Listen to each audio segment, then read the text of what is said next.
Okay. Are there any questions today? There are. There we go.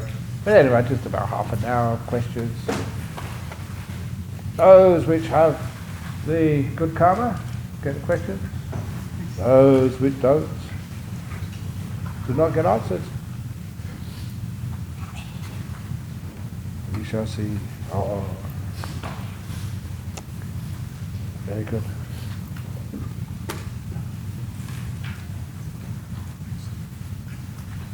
Very good. Very good. Dear Ajahn, I started listening to Ajahn. If appropriate, would you share some lovely or insightful stories that you learned from her? Thank you. Yes, for those of you who went over to Dhammasara, that she started off over there for 2 years. She was living in a caravan, really hot.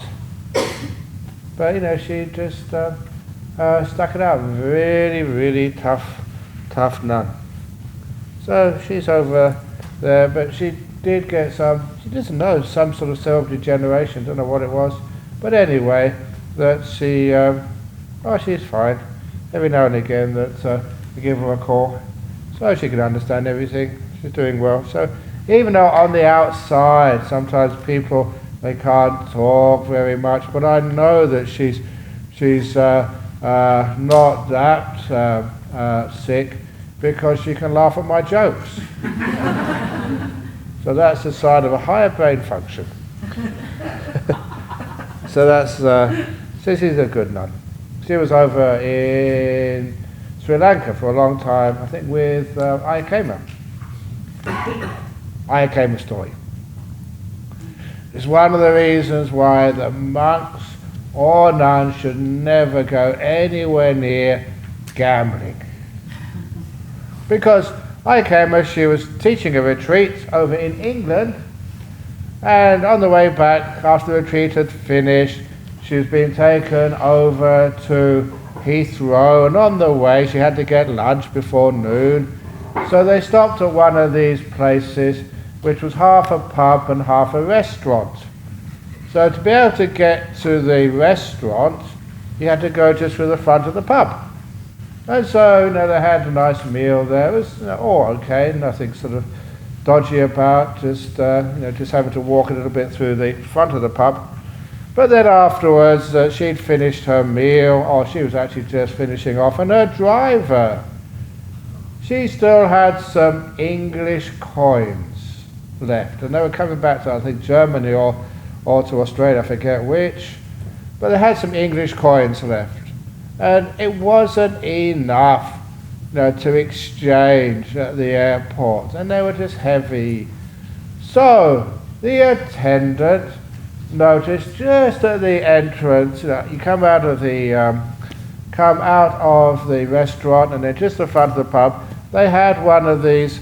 They called them, where I grew up, one-arm bandits. The poker machine. The I don't know what you call them wherever you come from, but you pull the slot machine. Yeah, you pull the handle, and then these things go round, and you get stars or bowls or something. And she just did that to get rid of a bit of money. And she just put a £1 coin or £2 coin in the slot when the nun came past. And she said, Aya, you have much better karma than I have. You pull the handle. And in a moment of a lack of restraint, why not? She pulled the handle. You know what happened? Went round and round and round. And this is no exaggeration, jackpot. And this nun, she was there in her robe, and all this money poured out onto her robe. You're not supposed to touch it, but it just came onto her. Pounds and pounds just pouring out. And this was in the pub. And everybody went quiet. The whole, people there put down their drinks.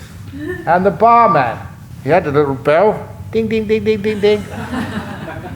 And he announced to the nun He said, it is the custom, you know how English like their customs, it is the custom, our tradition, whoever wins the jackpot has to buy a round of drinks to everyone in the bar at the time. So it was one of the first times that a Buddhist nun bought gin and tonics and double whiskies, rum and coke, whatever it was. She had to buy it for them. She had no choice. So the moral of that story is that just don't ever do that, any monks or nuns, because you may think, oh, it's just pulling a lever, but you've got the good karma. Oh, you get in big trouble afterwards. So that was Ajahn Brahm's teacher. Dear Ajahn Brahm, as human beings, can we as individuals ever earn anything? Earn anything? As a human being, can we as an individual ever say we are better or worse than some other individuals? You can say that. You're not right, but you can say whatever you want. Called free speech. Actually, there's too much free speech these days. So I think we should put a tax on speech. Imagine we put a tax on speech. And every time you spoke, it'd be like $1 in the donation box. And that would mean we'd make a fortune in this place. I'll have to pay the most. But no. Can we ever earn anything? Oh, you do your karma. I think I'm not quite sure exactly what you mean there. But yeah, you're owner of your karma, so you can earn something. And can you say better or worse than some other individuals? Oh, really, you can't really say you're better or you're worse. You can't even say you're the same, which is different, that's all. There are trees in the forest. Which tree is the best tree in the forest? Or just whichever one you like. If we as individuals cannot make the judgment, paragraph 2 above, can we, some other entity, make this judgment? Who is the best and who is the worst? No, those entities, they make those judgments, but they're not really right. Is this judgment relevant or sensible? Absolutely not. Because how can you judge anybody? You'd have to know their mind, know why they do things, and why they had to do this, and sometimes we just don't know. So I always say, give people the benefit of the doubt. You don't know why a person banged the door. They probably banged the door to warn you there was a snake coming. You don't know why they shouted at you. Maybe they did that just to test you out, to see if you were enlightened. You don't know why people do these things, so you just leave them alone. So don't judge. If the breath disappeared at around the piti stage, how come the sutta still says breathing in and out at such stage of the latter? Because you're still breathing. It's just you're not focusing on the breath, you're just focusing on the piti and sukha. And what it actually is, a wonderful way of looking at this, when you first breathing in and breathing out, you are noticing that through the fifth sense door of physical touch. Now, later on, you're noticing this in the sense door from the mind. It's the mind what looks at it and gives it the happiness. So it's actually looking through it from a different sense door. So you are still breathing in and out, but you're noticing the breath through a different sense door, and also at the same time, it's a chitta sankhara, the piti and sukha, made from the mind. It's your mind is actually adding on the joy, and that is what is most important there. So you are still breathing in and out. So this is the case that you're breathing in and out. But you're not focusing on. You're experiencing the piti, experiencing the joy, as you're breathing in, as you're breathing out. But you're not focusing. Your object is not the piti sukha. What if our meditation we have this paritta chanting in our mind? Oh, that paritta chanting, it's like a protection chanting, and it really depends what you're trying to sort of chant or why you're trying to chant it for. Sometimes the paritta chanting, we use it to scare away ghosts, because especially my chanting is so bad, no self-respecting ghost would come close to me when I'm doing my paritta chanting. No, it's not like that. Sometimes I don't know why you have the paritta chanting in your mind, it's just maybe a habit.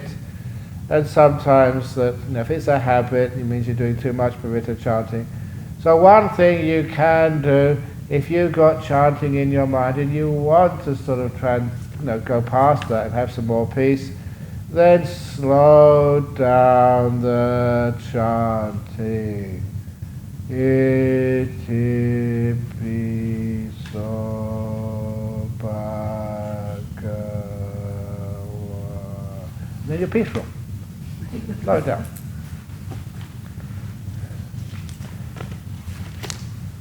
You have said, that life is like a moving car without a driver. Did I say that? I will not admit that until I see my lawyer. You've got to be very careful what you say. There was another nun story.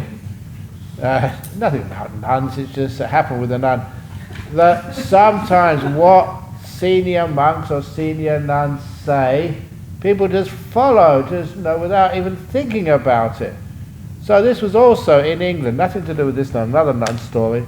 And the nun, a senior nun, was again being driven to Heathrow in the car, and the driver was asking for directions. And so the senior nun said, straight ahead at the roundabout. So the driver had so much faith in this nun that that's what she did. When she came to the roundabout, she went straight over the top, over the middle, down the other side. Straight ahead of the roundabout. It actually happened. So yes, it's good to take advice from wise teachers, but please understand what they mean. You don't say, I'll go straight ahead at the red light. No, when it turns to green, then you can go straight ahead. A moving car without a driver, if it has its own course and not influenced by our own will, then what is the effect of our spiritual practice on the life course? Changing the course of stopping the natural course by stepping on the brake, thank you. Oh, there's so much stuff going on there. It was a metaphor to actually use when you are meditating. In other words, that when you're sitting down nice and peaceful. Imagine that your body is just like a car without a driver. Take your hand off the steering wheel, the feet off the pedals, and just let go. That's what that metaphor was for, was that it's scary at first. I'll crash, things will go wrong. But just try it when you're meditating. Stop driving the car, take your feet off the brakes, just see what happens. Because the momentum is good enough, and after a while, because you're not doing anything, just looking out the window, as it were, being mindful, not interfering, and then everything slows down and becomes quite peaceful. So it's okay to do that letting go, but as I said, please don't let go when you're on the motorbike in the middle of the traffic. That's where you've got to hang on. And sometimes, again, the same as that story about the nun, go straight ahead at the roundabout. And you give me a lift back to Bodhinyana Monastery tonight or something, and you say, oh yes, Ajahn, I remember what you said. Take your hand off the steering wheel, get off the pedal. Put it back on the steering wheel quick, you're going to crash. You've got to use it at the right time, the right place. So that sometimes that you're giving instructions and sometimes people don't understand it. There was the story of the this was one of the Nasruddin stories, the Sufi stories. And this young man, Nasruddin, he was in the salt trade. So he would put the salt on the donkeys, and he would travel from place to place selling the salt where they needed it, buying it in other places where it was cheap. And he was making quite a nice living. But he had his son, his teenage son, would help him. But every now and again they went across these narrow bridges. And if the donkey wasn't evenly loaded with the salt bags on either side, sometimes it was dangerous for the donkey. So if the father saw the donkey leaning to the right, he'd tell his son to push the donkey further to the right. Push the son, because the son was a teenager. Whatever the father said, he would always do the opposite. And that way he managed to get the donkeys over these narrow bridges without ever losing any salt. The donkey was leaning too far to the left, push it over to the left, son, and then he'll push it to the right to balance. And then one day, he was going over a narrow bridge, the salt was leaning to the right, so he said, as usual, our son, going to push it further to the right, please. And the son pushed it further to the right, and the donkey fell in the river. What did you do that for, son? Dad, don't you remember? It's my birthday today. I'm 20. I'm no longer a teenager.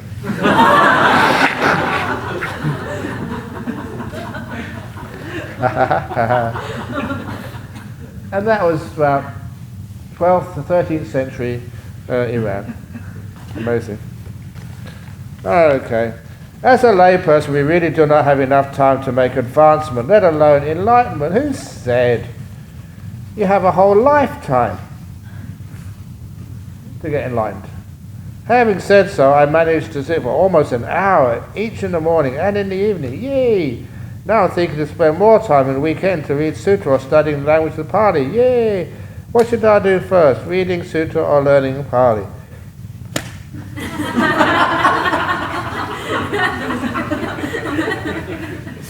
So what you should do last is deciding. Just do it. And reading sutra or learning Pali, meditate first. That's even better. I haven't said yet, you know when the best time to meditate is? No. When's the worst time? Exactly. Please tell me how not to be mindful. I mean, not to force myself to be mindful. I've been saying that for the last 8 days. Oh. Tell me how not to be mindful. I mean, not to force myself to be mindful. Yeah. Mindfulness is natural. Okay. Ajahn Chah's story. A Swedish professor came to see Ajahn Chah. It must be about 14 years ago now at least. Because I was there at the time. So a professor, he was commissioned by the government of Sweden. So he had diplomatic passport. So, he was looked after by the local governor in Ubon and taken to Ajahn Chah's monastery, as this important person. And then, he was with an interpreter, welcome to a monastery, said Ajahn Chah, well, how can I help you? And he said, I've been commissioned by the Swedish government to do, he was a professor of psychology and philosophy, I think, to research meditation. This was a long time ago. The Swedish government was always really advanced and said, it's important, we want to sign up. What is meditation? And he said, because I'm from a big university in Sweden, and the way we do things, to do research, we have to ask the same questions, to make so we can compare it. So it's systematically, we have 4 questions, and I've gone around to answer every guru in India and in the Lama in the Himalayas, teacher, Swami, everybody who knows anything about meditation. Now I've come to Thailand and I hear that you know about meditation, Ajahn Chah, so can you kindly answer these 4 questions for me? So I can take them back to my government and compare with what all these other famous teachers would say. So Ajahn Chah, okay. And so he heard the questions. And the questions were, what is meditation? Why do you meditate? It's number 2. Number 3, how do you meditate? And number 4, what do you get out of meditation? He said, I've asked those 4 questions to lots of other great teachers, now up to you. What is meditation? Why do you meditate? How do you meditate? What do you get out of it? And so Ajahn Chah, it's important. So he asked for a piece of paper and a pencil. Straight away we knew Ajahn Chah was up to one of his tricks again. And we couldn't wait, because what's he going to do now? It was really entertaining. He never asked for a piece of paper, and then, I don't know where he's seen this, maybe he's seen the Westerners. He took the pencil, licked in the kernel, scratched his head. He was an actor, he was a comedian. And so then he thought, scratched his head, and he wrote it down. 1, 2, or something like that. And when he finished answering the questions, obviously in Thai, didn't write English, then he gave it to the translator. And the translator laughed, obviously, when he got himself together.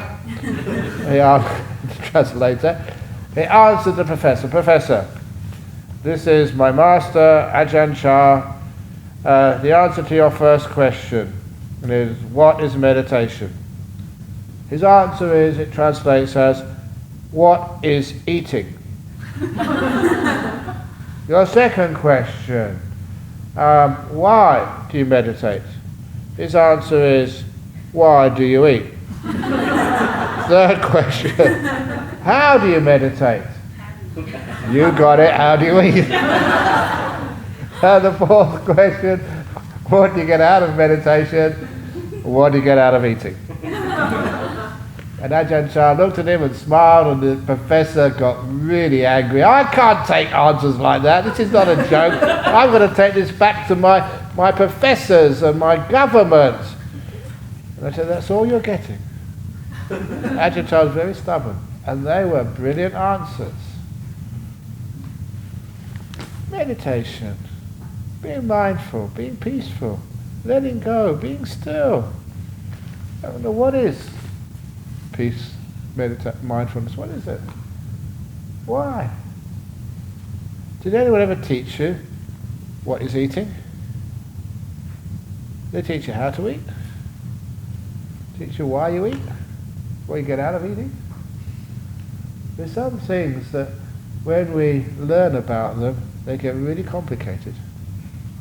If we just do it, it's actually quite simple. Sit here and just relax to the max. Sometimes I feel like a bit of a fraud.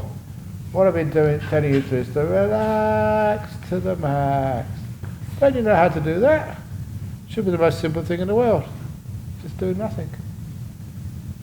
That's what we're supposed to do, meditators. Just relax to the max. Just do nothing. So there was the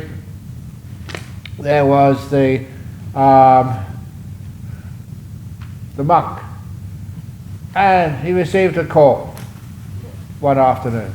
It was from one of his chief supporters, and he said, "Oh, I'm glad I got through to you. I need you to come to my house to do some ceremony, some chanting." And the monk replied, "I'm sorry, sir, I'm busy today." So what are you doing? He said, "Well, I'm doing nothing today." That's important, that monks do nothing instead of just rushing around and like everybody else. This is my doing nothing day today. So I'm doing nothing. And then the caller thought, oh, at last someone who practices what they preaches. You know, they teach other people to relax to the monks, and the venerable is relaxing to the monks today. He said, well done, congratulations, sadhu, sadhu, sadhu. And the caller hung up the phone. And then next day he called again, got through to the same monk. Oh, it's you again, great. Now look, today I really need you to come and do this ceremony in my house. And he said, I'm sorry, I'm busy. So what are you doing today? That's what he said yesterday. So today I'm doing nothing. But that's what you said yesterday. Yes, said the monk, I'm not finished yet.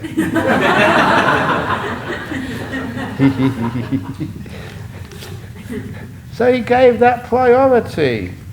So instead of getting all these other things, give them priority, giving relaxing to the max priority. Put that number 1 in your list, the things to do. And so when people ask you what you're doing, I said, oh, that's the trouble these days. When I say I'm doing nothing, oh great, can you help me? They just don't value, they don't give any importance to doing nothing. They think if you're doing nothing, you can be free to help somebody else. No, it's important. So, can you help me? No, you help me do nothing. Get that out of the way first. Dear Ajahn, monastery life versus military life. Both have rules and instructions to follow. Which is the easier life? Oh, come on. Which life can you tell jokes? In the military? Can you tell a joke in the military? Oh, you just get in big trouble. So, monastery life, both have rules. But the goal, if there's a goal of monastery life, is to relax, be peaceful, be a good example. Military life is to control. That's why that sometimes I remember just noticing when I was in UK, it's all these establishment, Ministry of Defence. And I said, that's not Ministry of Defence, it's a Ministry of Attack. They're always attacking people. Well, anyway. Oops.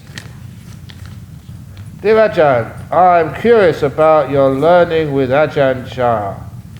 Did you know the language of Thai when you first arrived in Thailand? Or there was a translator for foreigners? Or do you think if language barriers matters? Oh, here's Ajahn Chah's favourite saying. This was to Dr. Sanya Tamasaki. He was an ex-Prime Minister, and he was also the head of the Privy Council. So he's a very important person. So Ajahn, Dr. Sanya Tamasaki, he came up to see Ajahn Chah, and he asked the same question. How come you got so many Westerners? Can you speak English? And Ajahn, no, can't speak English. So how do you teach these Westerners? And he said, it's so easy to teach Westerners. It's just like teaching water buffalo in a village. You just put them this way, give them a kick until they can do the job. So he didn't teach through words. He teach through his beautiful actions. Just like I said, how heavy is the stick? Throw it away. It's only heavy when you hold it. Really, it's sort of very simple teachings. What is meditation? What is eating? Such very simple teachings, but very profound. I would like to know when the mind is still, will the empathetic power, that is the power of better understanding others, be empowered? Of course it will, because when you understand yourself, that's when you understand others. If you're going to, say, be a car mechanic, many people learn about cars by just getting an old car and taking it apart. I remember as a kid taking a radio apart, couldn't put it back together again. But that's how you discover things, by trying, get your hands dirty, finding out how it works.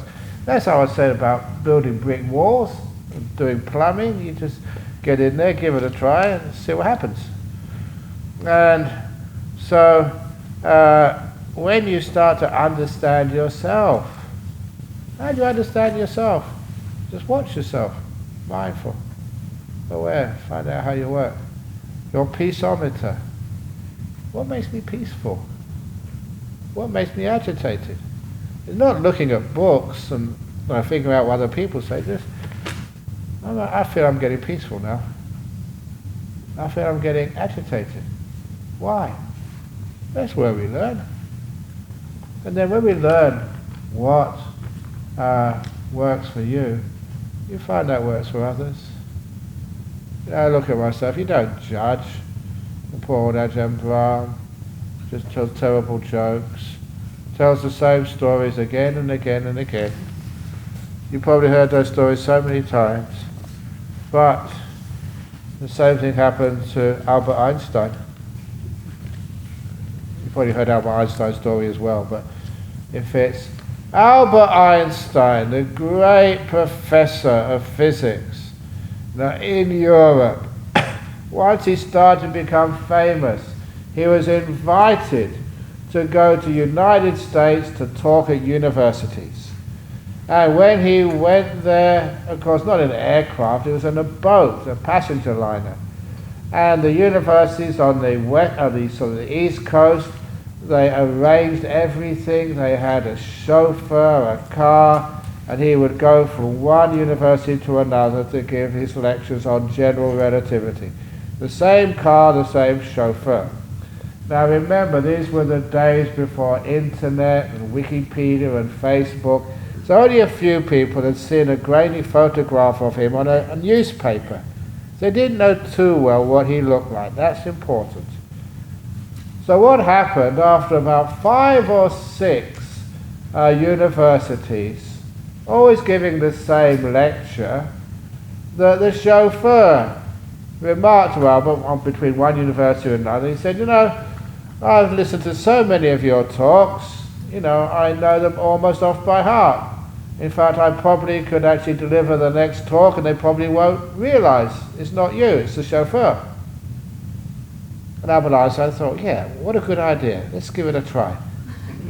So they swapped seats, and Albert Einstein was in the front with the chauffeur hat on, and when they arrived at the university, something like Princeton or Harvard or somewhere, then, of course, they're waiting for him. They opened the door, and the chauffeur walked out, you know, because they thought that he was the great professor. Oh, welcome to Princeton University, Professor Einstein. And the chauffeur nodded, and he went in to have a nice dinner, and he made small talk and had some brandy or whatever they did in those days. Well, Albert Einstein, the real professor, just went and had a nice cheap lunch with the servants. And then it came to the lecture.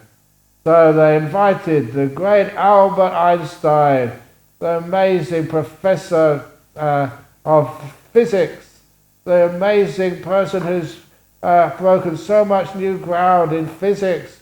Please give a round of applause to Professor Einstein from Europe. And of course the chauffeur went up and said, bow to everybody, thank you for the applause, and then he gave the lecture. And he'd listened to the lecture so many times. He gave a perfect rendition of the lecture which Albert Einstein used to give on general relativity. And at the end of his talk, he got a standing ovation. And then, there's always 1 or 2 people who are suspicious. And there was a lecturer, in the field, in the back somewhere, or in the middle, and he stood up at question time and said, can I ask a question, Professor? And the chauffeur said, yeah. And he asked this very deep, complicated question on general relativity. And to see if it really was Einstein or a fraud. And the chauffeur looked at this professor who just asked a question with total disdain. And he said, Professor, that is such a basic, simple question. I'm sure even my chauffeur in the back could answer that one. And the chauffeur stood up and answered it. And I can relate to that story. Okay, what is your comment on there is still tomorrow? You don't get stillness tomorrow, there is only still now. There's no still tomorrow. Still is now. Doesn't relate to laziness or maybe being not so responsible towards your work. No, it's not still tomorrow. My saying is never do today what you can put off until tomorrow because you might die tonight. It's true, isn't it? Yeah, one day it's going to happen. Imagine one day you got everything packed, your bags, you got all the house cleaned up, and so you can actually get ready to enjoy the next day free of all your work, and you die tonight. What a waste of time. You could be enjoying, meditating, having a nice time, and then just all this, and then you go and die. Oh, you've just got it all nicely sorted out. So that is one of the reasons why, yeah, we do our jobs, but always remember that sometimes that by thinking about tomorrow, we are abandoning today. Where is the future made? Now. Now is the only time you can do anything for your future. So sometimes we worry about tomorrow and we're not paying any attention to the present where your future is being made. Dear Ajahn, I got a small breakthrough applying your angry monster talk to my itchy woolly sweater. I was kind to the itch and it disappeared 95% within a few minutes. My mind, however, spoke loudly in the meantime, to just take the easy way out and get rid of the sweater. My question is, when do we know or draw the line to be kind and transform the discomfort, or when to remove oneself from discomfort, so as not to be self-harm, e.g. the knee reconstructor that the monk had to endure? It's just sensible. If it's an easy way, take it. Why not? You know, sometimes people ask me, is it possible for lay people to become enlightened? Or should you become a monk or a nun? And it's true, you can. Lay people can become fully enlightened. The whole works. But it's like saying, lay people, you can walk all the way back to Melbourne or Sydney. You can't really get to Singapore. There's a bit of water in the water. Actually, you can swim, I suppose. You can swim. You don't need to take an aircraft to get back to Singapore or to Jakarta. But there are aircraft. Why not take the easy way? You'd be dumb and stupid to walk all the way back to Sydney when there's cheap aircraft going on. So this is like why you have the Sangha. This is the easy way to enlightenment. It was just all set up by the Buddha so that people can become monks and nuns and have the best way. It's called Buddha air.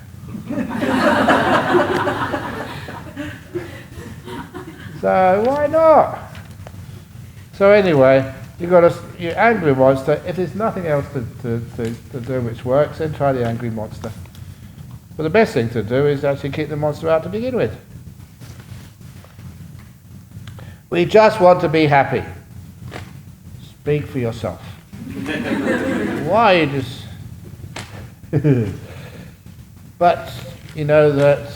does anyone do statistics here? To do probability? You know it's been proven that 6 out of 7 dwarves are not happy.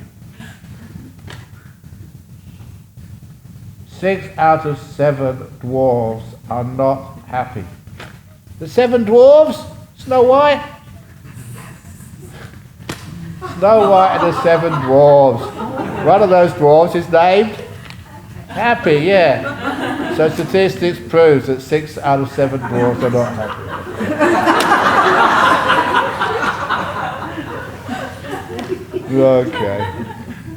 Okay. We just want to be happy, but to what degree should it be so it won't be egotistic? You can't be happy when everyone else is miserable. So your happiness, my happiness, all work together. If I see you really miserable and really upset, then I get miserable too. The reason is, it's the old elephant story. That was one of the books. It's number 4, I think, in Germany. In the elephant which lost its happiness. I think I mentioned that to you before, the first day, that if an elephant had all these bad guys, you know, just outside the elephant store where it slept at night, and they would just say bad things and talk bad things and plan bad things, until the elephant became bad. He just got the vibes of these bad people. And then they arrested the thieves, and they replaced the thieves with these really nice people, the good people, the monks and the nuns, and they talked dumb and they meditated and they chanted, and just the nice energy of the Sangha, good people. And the elephant became a good elephant again. So, if you are miserable, you make other people miserable. If you're happy, you make other people happy. There was this lady came to one of my meditation classes, and she told me afterwards, she said, she just finished work, it was on a Tuesday evening, she'd finished work, and her kid said, "Mummy, you're going to meditation tonight?" "No, I feel tired." "Could come home from work." "Mummy, I think you should go to meditation tonight. No, I'm just too tired, I just want to rest. Mummy, go to meditation tonight. A 6-year-old kid or something. Why, darling? Because you're a much nicer mummy when you come back from meditation. So, if you're miserable, you make other people miserable. If you're happy and peaceful, you make other people happy and peaceful. It does. It's called empathy. It's called mudita. So, when you pick up on other people's happiness. It's called compassion. When you pick up on other people's sadness. So, we do have that empathy together. So that's one of the reasons why the one less miserable person in Hong Kong when you go back. One less troubled person in Indonesia when you go back there. It's a great blessing for everybody. So you can be happy and peaceful. So it's a wonderful thing. So it's not just about your happiness. It's about our happiness. Our problem, our solution, our happiness. We enjoy it together. So, I went through those questions really quickly, but still it's 8:45, so I think it's okay now. So, first of all, we're going to do a loving kindness meditation. Yeah? Hi? Yes? Hello? Yeah, what can we do? One question being the last lecture of this retreat. Yes? So I've always been, I was curious. I happened to meet 4 incredible people. Yes? In this retreat. One, Ajahn Brahm. Yeah? And 2 nuns. Yeah? I didn't need to observe them. Oh, that's over in... and Ajahn Sujata. Yes, very good. Incredibly talented people. Oh, yeah. Are you trying to headhunt? Of course, that's what I do. For my living. Okay. Ajahn Sujata is more related to what I'm doing. Yeah. So, and I met the other nun who took us for a tour. Oh, yes. She's a pharmaceutical IT, she's extremely intelligent. Oh, yeah. And you got knowledge of a wide variety of things. Yeah. My question is, what motivates you to become a monk? What motivates, well, jokes apart, what motivated, look, seriously, over at Cambridge, the system over there was you had colleges, and every college had their professors, so you socialized with them, so you actually did have dinner with Nobel laureates. And then I was just so disappointed that these were people who were brilliant in their field, but stupid in life. They were having problems with their marriage, they were getting problems with anxiety and ego. I remember just these couple of they were just only supervisors, and then they said, they told me, said, in the next room they think they've discovered a new subatomic particle. What do they know? They're stupid. They haven't discovered a subatomic particle. There's so much pride and arrogance, and to me there was something missing there. So much intelligence, but not put to any good use. And then, you saw someone like an Ajahn 4 years of school, that's all. And my goodness, he was one of the wisest persons I ever saw. And sometimes you wondered, all the great talents which people have, are they really putting them to good use? And so, I fell into monastic life and I loved it. And I think I've been a pretty successful and influential monk. So, very fortunate, found my spot. That's where my question is actually. Yeah. I mean, is it, we are learning so much from you people, monks and nuns, and they are giving us so much away. Is that the purpose, or is that something you wanted to be Not at all. It just happens. World. No, sometimes it just happens. You don't plan anything. Actually, I did do a little bit of planning because I was number 2 monk here, and that was the perfect position. So, I always say it's the front car in the convoy gets all the bugs on the windscreen. And if you're, tailgating, you slipstream, it's much easier. So the front guy, he was getting all the bugs on the windscreen. I was just enjoying myself, and then he went and fell in love and disrobed. That was not in my plan, but it happens. So what can you do? So then he just started, and I made a resolution. It was teaching. Can I teach? And that there was one of the disciples, from the Singapore Buddhist group, Angie Monksfield, you know them. And she came and stayed here sometime, and so she went in the library and got the earliest talk by Ajahn Brahm. It was on an old cassette tape. She wanted to find out, so long ago, did Ajahn Brahm really give inspiring talks then? And she listened to it, and she came back to see me and said, Ajahn Brahm, I found this talk you gave when you first came to Perth. It was terrible. It was right, people would walk out. You learn. So that's what you do. You try your best and see what happens. If you become a nice teacher, great. If you don't become a great teacher, great. You can have a peaceful life. So either way, you're not sort of demanding that you're going to be a good teacher or a bad teacher. Just see what happens. So it's wonderful, easygoing life. There's always a place for you, no matter if you're a good teacher or a bad teacher, whatever happens. And sometimes there's great monks who just sit there and they're just so peaceful just looking at them. They don't need to open their mouth. Or just a nice little smile.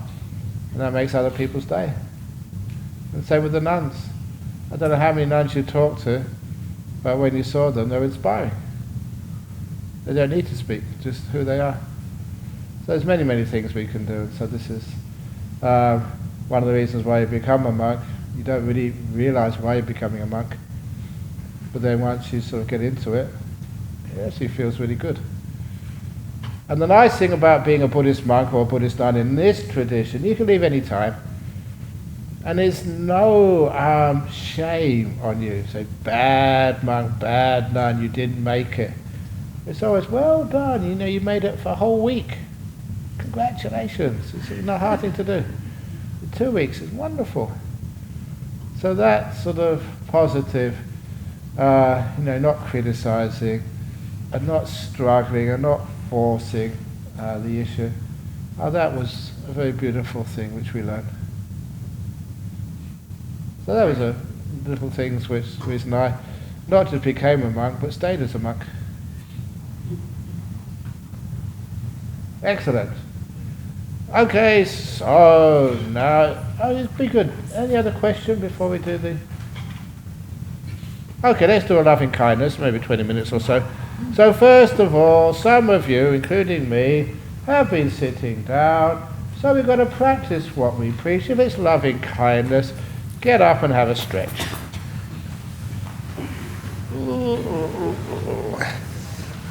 And if you want to go creak, creak, some? No, well, you can soft, get some ambience.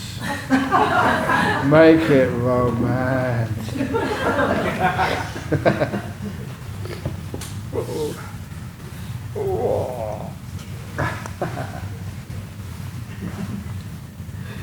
Okay.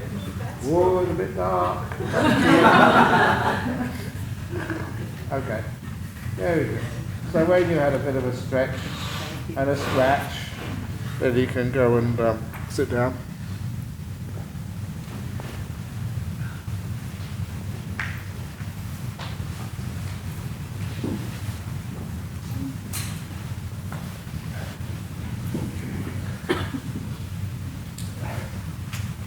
So I'll do this guided loving kindness meditation, and when it's finished at the end, I will give the final blessing. So please keep your eyes closed until the blessing is finished.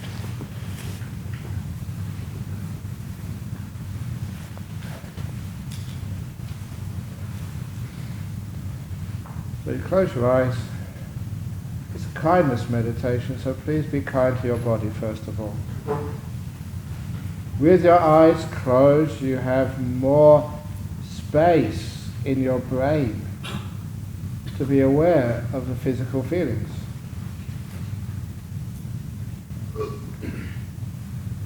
So it's only about 20 minutes, 25-minute meditation, so just get your body nice and comfortable. Make sure your legs are not sort of squashed against each other so they're going to cut off the circulation or make an ache. If you are sitting on a chair, you can put your feet further out or tuck them in, spread out the knees, whatever is comfortable for you right now. And to do that, you have to be aware of your feelings, sensations in your legs, and really care for them.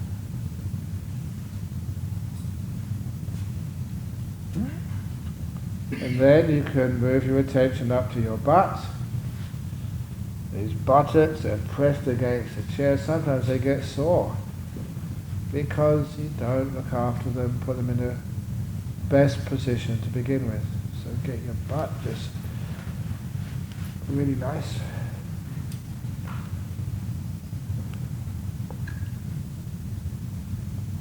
And then your back.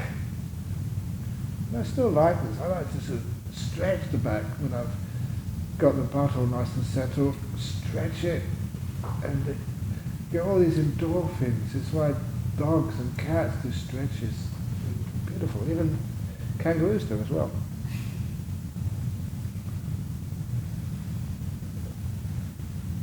And then I relax the back.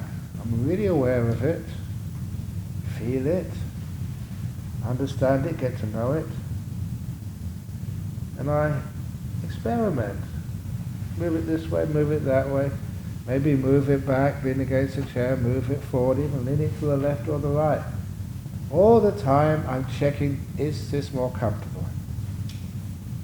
Until I find the optimum comfort position for my own back. You see that again with animals. Like you see a dog, when it goes to sleep at night, it just circles around, until it circles and then it finds a nice position, the best position for it. And just get your back nice and comfy. Don't follow the books or the advice of monks like me. Feel it for yourself. Get to know. Mindfulness and kindness, in your own wisdom. How does your back feel right now? And what's the best position for it? And then you can look at your hands, make sure your hands are comfortable. They can be on your knee, they can be in your lap, you can do whatever you want with them, as long as they're comfortable. And I relax my shoulders and just moving them in circles, just so they get nice and comfortable. So there can be no tightness or tension there. And I loosen them. It's like I let go of all the tension. Loosening the strings, so there's nothing being held tight. Then my neck, just moving my head on my neck just to make it comfortable. Any irritation in the throat, just what makes it easy, what lessens the irritation, so you don't need to cough. You move up to your head, just got a little bit of sinus irritation, not much, it's pretty easy, just leave it alone. But I'm especially aware of the muscles around my eyes and the muscles around my mouth. As if there's any anxiety or fear or anger or whatever, that's where it manifests. So I can just relax the muscles around my mouth and around my eyes. I can feel them. I can feel them just opening up, loosening, as if things which were pulled apart are now let go so they can be at ease. now I am just being aware of my whole body. I paid attention to it, cared for it, just for 5 minutes. My body is responding. Thank you. It feels much easier, more relaxed than it was at first. This mindfulness and kindness works. And any time during the meditation, if it's a tight spot, I'm going to focus on it and just ease it, relax it. I'm a good friend to my body, not a control freak.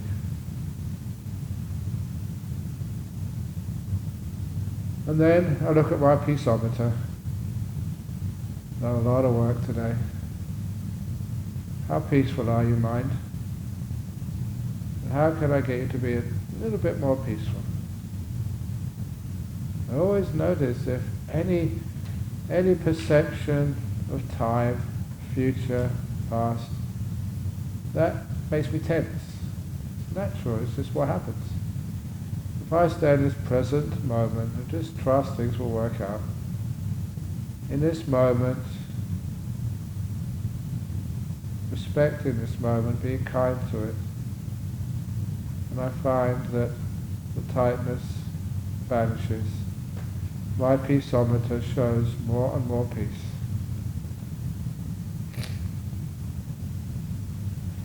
And I also notice I'm just being in this moment. Past and future. Now is where my future is made. Just being here.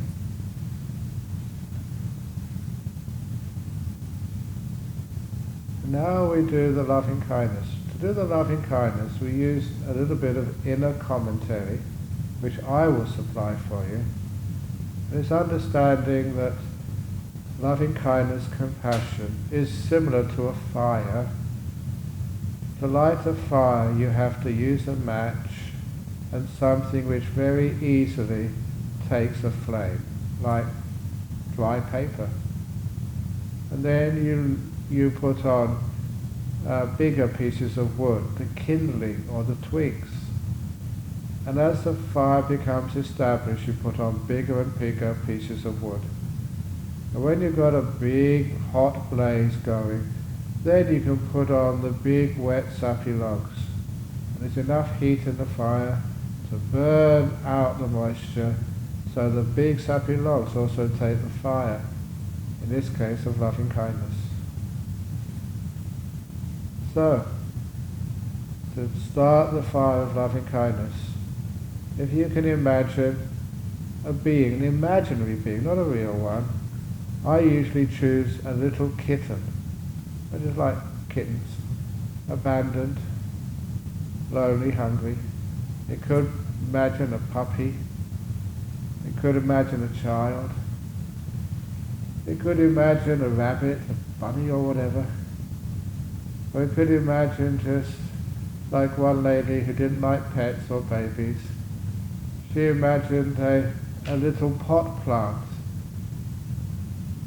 A little pot plant in the balcony of her apartment in Sydney, which she was nurturing.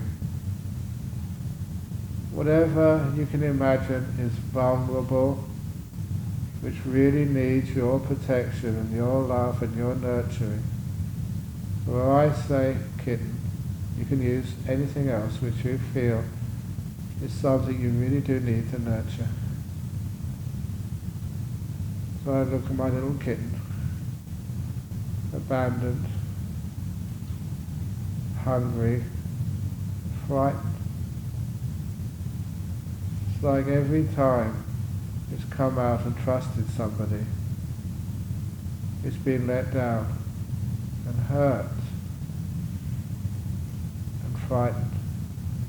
So my little kitten is hiding in a dark corner of the world,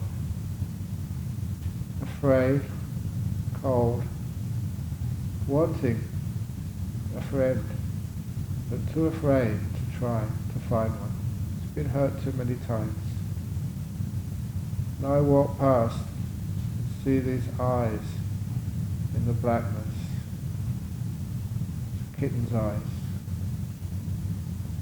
and it's frightened. It doesn't trust me. So I look into its eyes with my eyes, and I spread all the kindness and love and reassurance which I can muster up,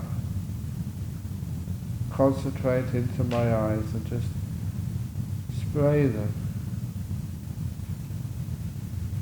This beautiful loving kindness and trust. I will never hurt you, little kitten. We all need a friend, someone to care for us. May I be your friend, to nurture you. Life may have been so hard to you, so cruel. I won't. And as I develop what is loving kindness, care, compassion, love towards my imaginary little kitten, you see its eyes change. It's actually responding. It's saying that maybe this old monk, maybe he's the one who will care for me. Should I trust him? And I extend my hand slowly so as not to frighten this terrified little being. And as I extend it, it draws back. I look into its eyes. Little kitten, I will never ever harm you. I want to care for you, to protect you, to warm you, to feed you. We all need people to look after us and care for us. Life can be so hard, cold and sharp. And it's worse without someone. So I put my hand even further, and that little kitten lets me touch her.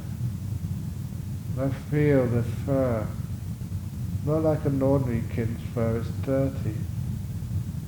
I can feel the scabs of blood on her, all skin and bone.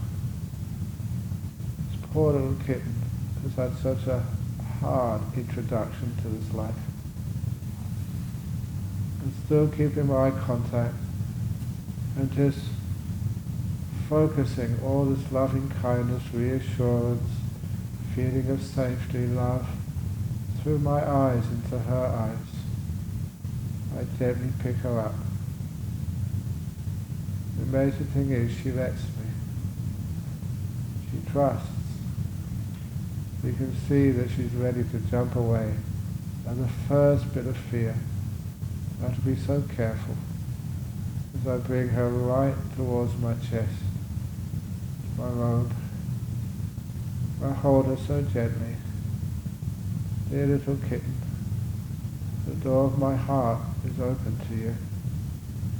I will never harm you, but I will protect you, feed you, give you a warm, safe place to sleep at night, to heal, help you heal those wounds, to watch you just put on some muscle around those poor bones, and to make you fit and joyful and happy and just jumping up around and being a naughty little kitten like every other kitten is. To watch you grow into a cat and always know I'll be your friend.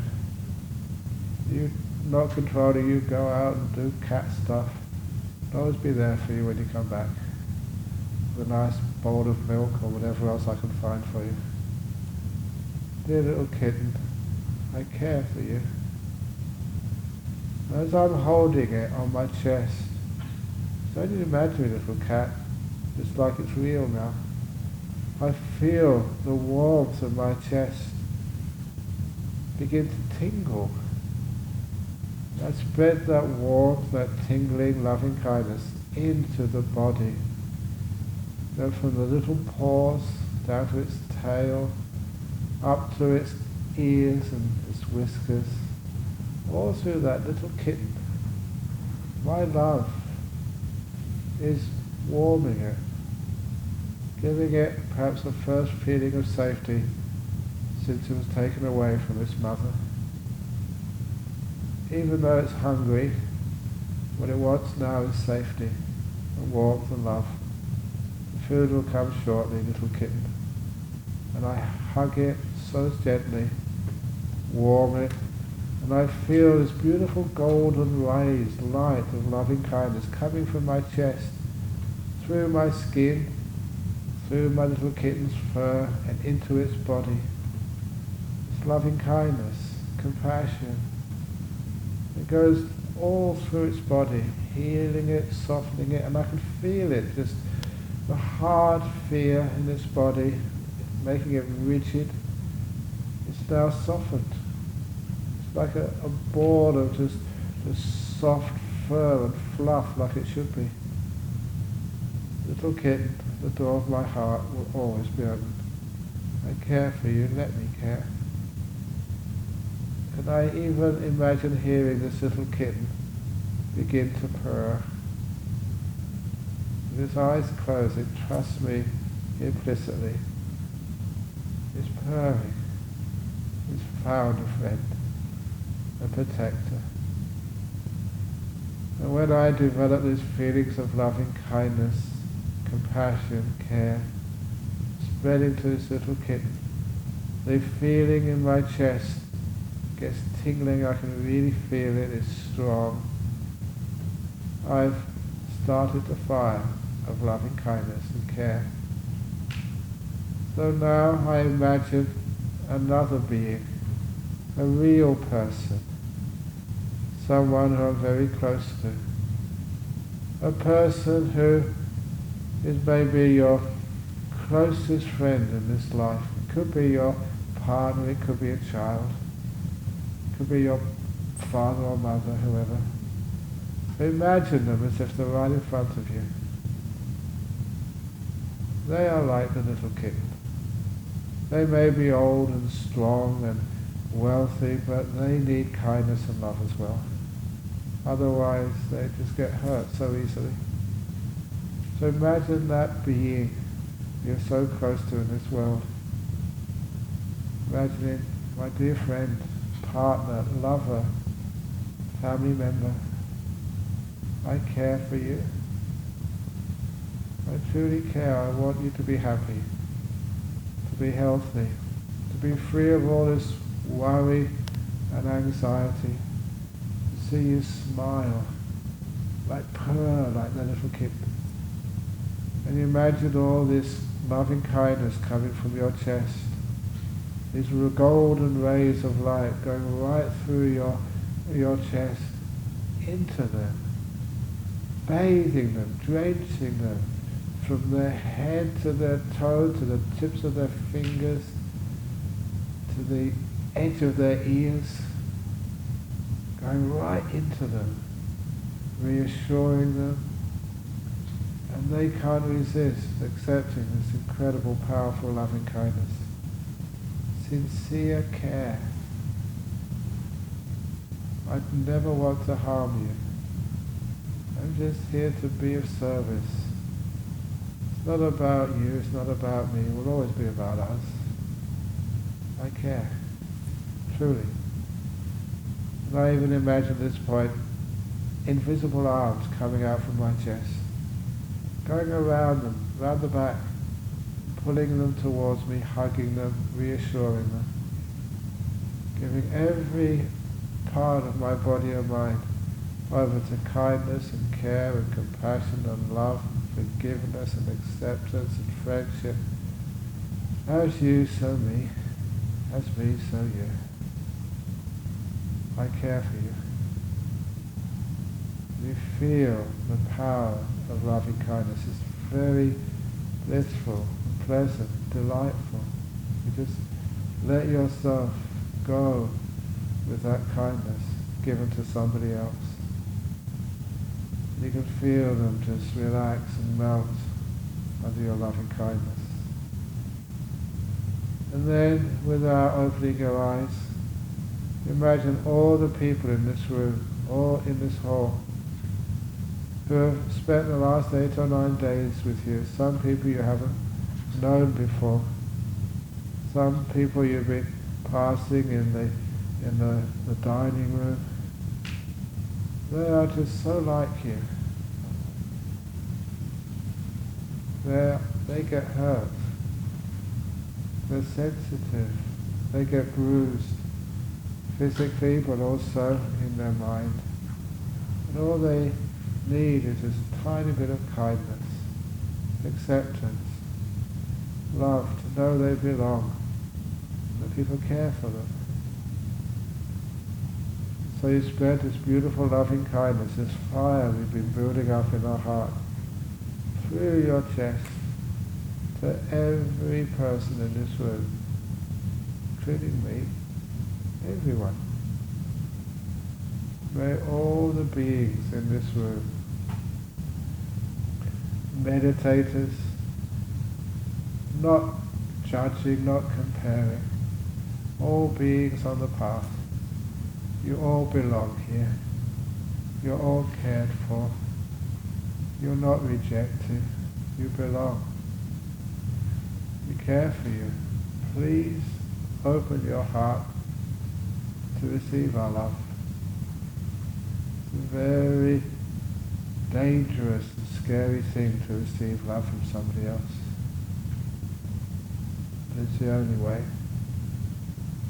Otherwise we just are cold, alone, ice blocks, living in concrete bunkers which we build around our hearts, lest we won't get hurt. You don't get hurt in a concrete bunker, but you're not alive. So you receive the loving kindness of all these people in this room, people you probably don't know, but still they care, and you care for them. There's this golden glow, this light, just goes right into this room, so there's no corner of this room which is a pervading, glowing with this golden light of forgiveness and love and unconditional loving kindness. No strings attached. I don't want anything out of you. I just want to have the privilege of giving the kindness and love like I gave to my little kitten. And you're receiving some of that as well. How does it feel? Until the loving kindness, the energy is too strong to hold in this room. It goes out to this compound, to the cooks, to the cleaners, to the monks on the other side of the road, over to the caretakers, up to the prison where there's people who are suffering from silly, stupid things same time which has hurt others. We care for everyone. They're just like those little kittens, just scratching out of fear, self-protection, stupidity, I don't know why, revenge. But right now we care for everybody. As this golden light spreads all the way up to Perth, down to Mandurah and Bunbury, the whole of this seaboard of Western Australia.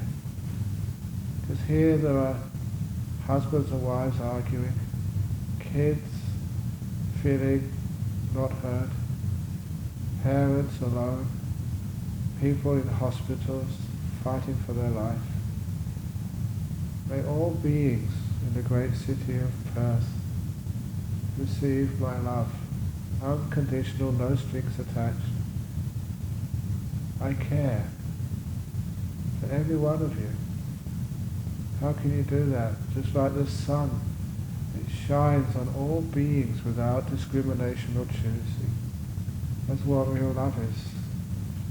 Whoever comes into its rays receives the kindness. And spread it even further.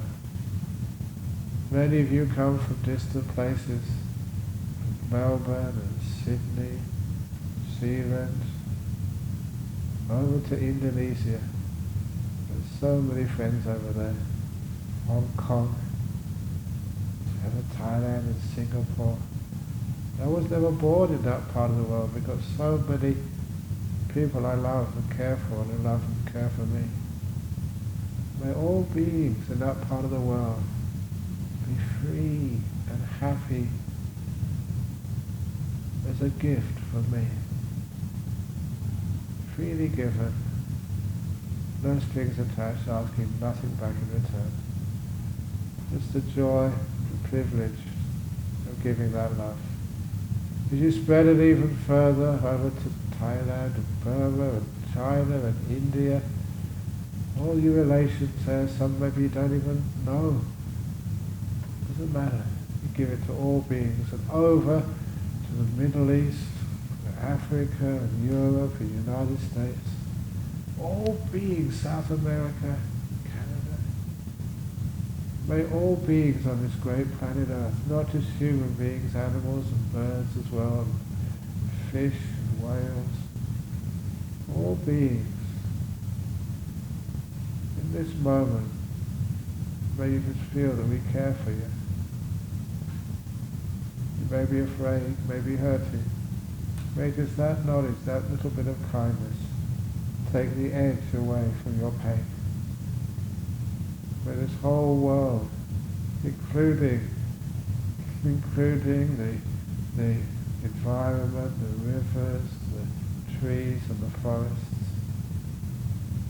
may the whole world receive our love. May they benefit and be healthier, even more beautiful. May this whole world be blanketed by our loving kindness. Now, there's one person you've missed out. Imagine now you're standing in front of a full-length mirror at yourself. This person you've grown up with, you've gone through so many trials and pain and joys and happiness as well. It's amazing the individual stories of a human being. You've survived, you've grown, you've loved, you've cried, you've had sleepless nights not knowing how you can survive. But you do. This little person you've known for such a long time. Looking at that person, tell them, I care for you. I truly care for this person who bears my name, me.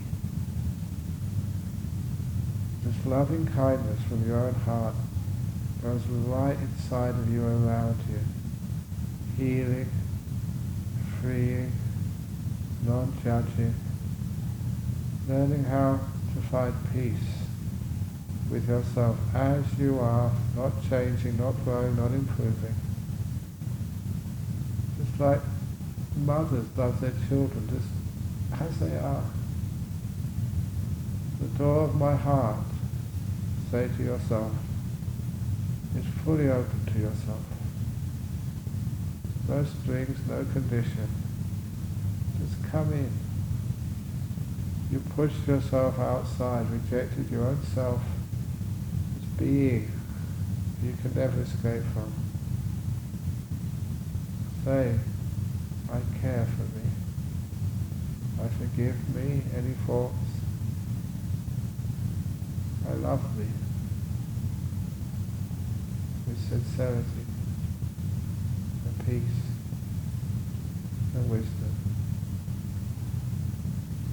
It's like you're free of this prison of self-criticism, self-doubt, self-harm, coming into this beautiful light, this warm golden glow, which I gave my little kitten. Now give it me. You give it to yourself. I care.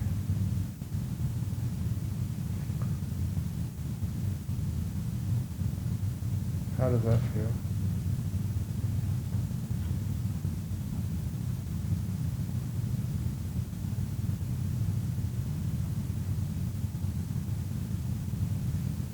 Please keep your eyes closed as I give the final blessing.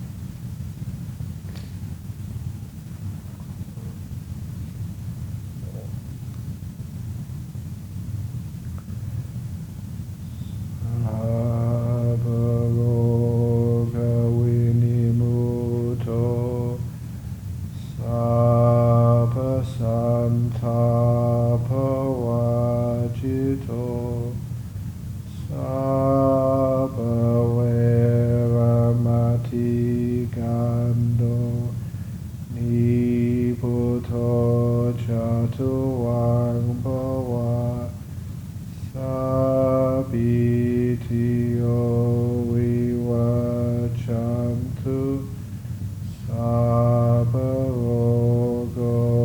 vinasatu mate bhavan vantarayo sukhi dikayugo bhava apivadan hasiritsa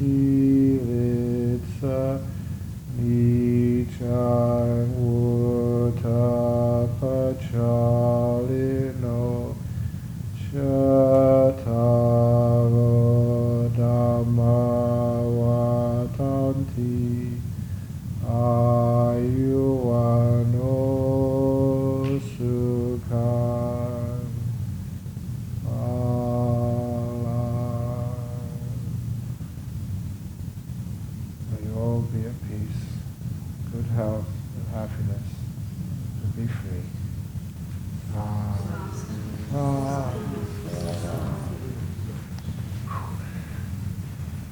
Ooh. There we go. So just before you go, I have an announcement to make. Many of you have been saying in your retreat, it's been going so well, we've decided to carry on.